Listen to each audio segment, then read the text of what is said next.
बहुत समय पहले की बात है। भारत की पावन भूमि पर कपिलवस्तु नाम का एक समृद्ध राज्य था। वहां के राजा शुद्धोधन और रानी माया देवी के घर एक अद्भुत बालक ने जन्म लिया। बालक का नाम रखा गया सिद्धार्थ। जन्म के समय ही ज्योतिषियों ने भविष्यवाणी कर दी थी कि यह बालक या तो एक महान सम्राट बनेगा या फिर संसार को सत्य का मार्ग दिखाने वाला महापुरुष। राजा शुद्धोधन चाहते थे कि सिद्धार्थ एक शक्तिशाली राजा बने, इसलिए उन्होंने सिद्धार्थ को हर प्रकार के दुख, बीमारी और मृत्यु से दूर रखने का प्रयास किया। महल में केवल सुख, संगीत, नृत्य और ऐश्वर्य था।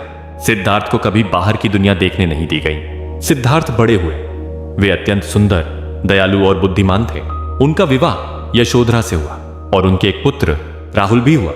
फिर भी सिद्धार्थ के मन में एक अजीब सी बेचैनी रहती थी। उन्हें लगता था कि यह सुख स्थायी नहीं है। एक दिन सिद्धार्थ ने महल से बाहर जाने की इच्छा प्रकट की। राजा ने भारी सुरक्षा के साथ उन्हें नगर भ्रमण की अनुमति दी। उसी दिन सिद्धार्थ ने 4 दृश्य देखे जिन्होंने उनका जीवन बदल दिया। पहला दृश्य, एक बूढ़ा व्यक्ति। दूसरा, एक बीमार व्यक्ति। तीसरा, एक मृत शरीर। और चौथा, एक शांत साधु। सिद्धार्थ समझ गए कि संसार में हर व्यक्ति को बुढ़ापा, बीमारी और मृत्यु का सामना करना ही पड़ता है। तब उन्होंने सोचा, यदि यह दुख अवश्यंभावी है तो इसका अंत कैसे होगा। उस रात सिद्धार्थ ने बड़ा निर्णय लिया। उन्होंने पत्नी, पुत्र और राजमहल को छोड़कर सत्य की खोज में निकलने का निश्चय किया। इसे ही कहा जाता है महाभिनिष्क्रमण। सिद्धार्थ ने वर्षों तक कठोर तपस्या की। वे दिन दिन भर उपवास रखते, कांटों पर सोते, शरीर को कष्ट देते, परंतु उन्हें ज्ञान नहीं मिला। तब उन्होंने समझा कि अत्यधिक भोग भी गलत है और अत्यधिक तप भी।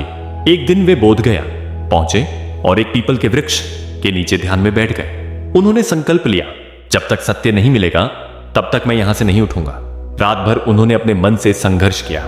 इच्छाएं, डर, अहंकार सब सामने आए, लेकिन सिद्धार्थ अडिग रहे। अंततः पूर्णिमा की रात उन्हें ज्ञान की प्राप्ति हुई। उसी क्षण सिद्धार्थ बन गए गौतम बुद्ध। बुद्ध ने जाना कि जीवन का मूल सत्य है दुख, और दुख का कारण है तृष्णा। उन्होंने संसार को मध्यम मार्ग, अष्टांगिक मार्ग और करुणा का संदेश दिया। वे गांव-गांव घूमकर लोगों को सिखाने लगे कि क्रोध से क्रोध नहीं मिटता, लोभ से शांति नहीं मिलती, अहंकार से दुख बढ़ता है। एक दिन एक व्यक्ति बुद्ध के पास आया और बोला, भगवान, लोग मेरा अपमान करते हैं, मैं क्या करूं। बुद्ध मुस्कुराए और बोले, यदि कोई तुम्हें उपहार दे और तुम उसे स्वीकार न करो तो वह किसका रहेगा। व्यक्ति बोला, देने वाले का। बुद्ध बोले, उसी प्रकार अपमान भी स्वीकार न करो।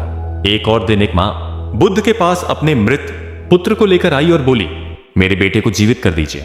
बुद्ध ने कहा, ऐसे घर से सरसों के दाने ले आओ जहां कभी मृत्यु ना हुई हो। मां पूरे गांव में घूमी पर ऐसा कोई घर नहीं मिला। तब उसे जीवन का सत्य समझ आया। वह रोई पर उसके मन को शांति मिली। बुद्ध ने सिखाया कि जीवन क्षणभंगुर है, हर परिवर्तन को स्वीकार करना ही शांति है। करुणा ही सबसे बड़ा धर्म है।